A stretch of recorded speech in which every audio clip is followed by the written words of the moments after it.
Hello, my scary friends. How is a witch like a candle? They're both wicked. Be sure to subscribe to my channel. I live in a suburb in the Austin, Texas area. The town I live in is not a small town. Well, it was, but with the growing population of Austin, people are moving here en masse. It still feels like a small town, but I digress. As for me personally, I'm a junior in high school and well, I'm officially an orphan. I don't really want to go too far into details, but my sister lost her mind and killed my mother, father, her boyfriend, and nearly killed me and well vanished. Which is something that happens here. People just seem to vanish out of thin air. No one really looks into it. All I know about this is that I don't want to know. After my sister lost her mind and vanished, I was rescued from death's door with the help of the local police department and spent a month in the hospital. During that time, my social worker was struggling to find me a place to live. My parents were the black sheep of the family, so the family didn't want me. The foster homes were already overwhelmed with kids, leaving me with nowhere to go. There are many things I expected in my new situation. I expected to be thrown into foster care and be bounced from family to family. What didn't expect was the strongest woman in town to hear about my situation and volunteer to take me in. With nowhere to go, my social worker agreed to let the woman take me in. That is after the background check came up clean. When I say strange, I mean it. You don't get the reputation of being a witch without being a bit odd. The woman was old, in her 70s at least, and she looks the same for as long as anyone can remember.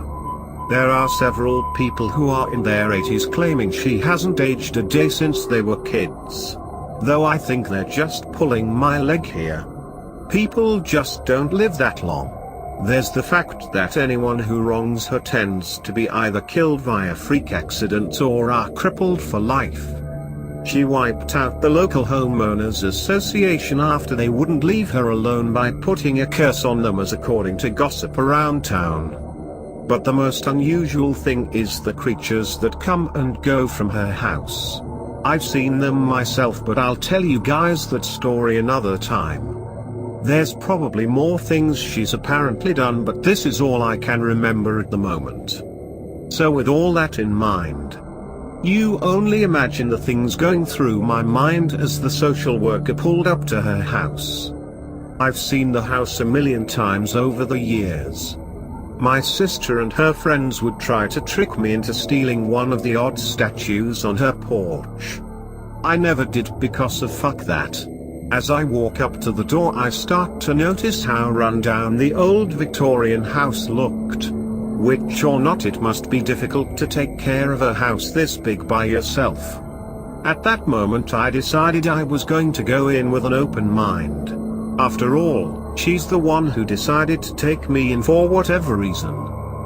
We ring the bell, and from behind the door, we hear a woman's muffled voice stringing words together in a language I don't understand. My guess is Russian. I and my caseworker give each other a look. A simple look that screams, I'm not sure I'm ready for this level of crazy. When she finally opens the door, I'm greeted by an old Romanian woman with a grumpy looking face. I'm mildly disappointed and relieved at the same time. She's not scary at all. The old squints her eyes at our direction and smiles. You must be Samuel. Please come in, come in. She ushers us through the door and holds out her hand to introduce herself. I'm M''S. Amile, you can call me Miss A. I shake her hand and tell it's a pleasure to meet her.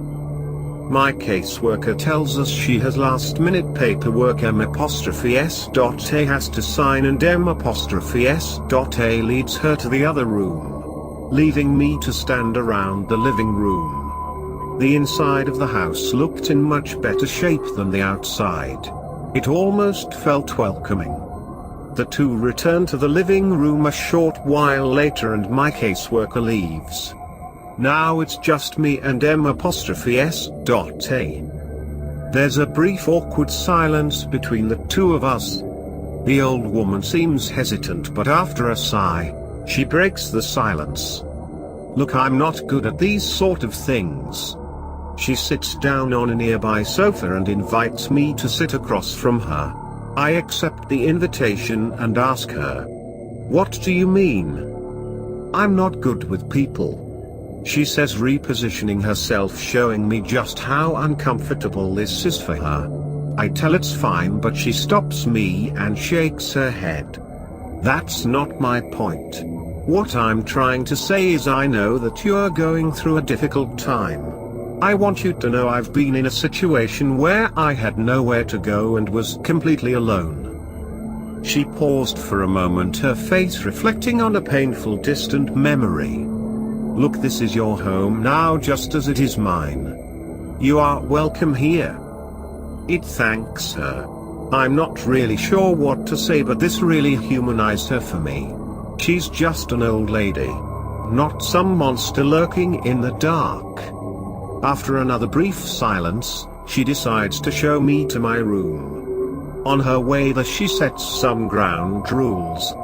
Most of them were the basic rules of don't set the house on fire and act like an adult kind of stuff. But the last two rules were downright weird. I should let you know that this house has some unique quirks. The best way I can explain it is the doors don't stay in the same place. I give her a look and ask what she means. She continues, "I don't really know how to explain it. It's you'll know when you see it kind of thing. Look, all you need to know is when it happens to close the door and open it again until things return to normal." I spout a confused "okay," and she continues again. "I also want you to know that you will sometimes see people who just randomly appear. Do not confront them, they are dangerous. Do you understand?"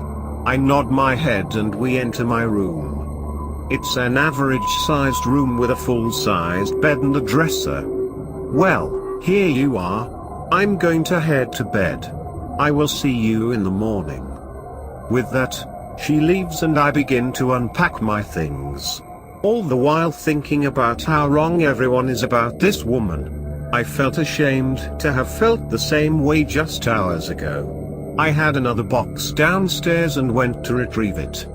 As I returned to my room, I noticed a pair of ice blue orbs coming from a dark corner of the hallway. What the fuck? I stand frozen staring at them. What is that? As I'm trying to determine what I'm looking at, it blinks. Their eyes. I jump from the realization, and the eyes and darkness around them fade away, revealing a significantly brighter hallway. The room temperature became ice cold, sending a shiver down my spine. I have no clue what I saw, but there's definitely something going on here. I'm not sure if M'(S.A. is a witch, but there is something very unusual about this house. I can feel it. It feels wrong. I think I should get some sleep. It's been a long day.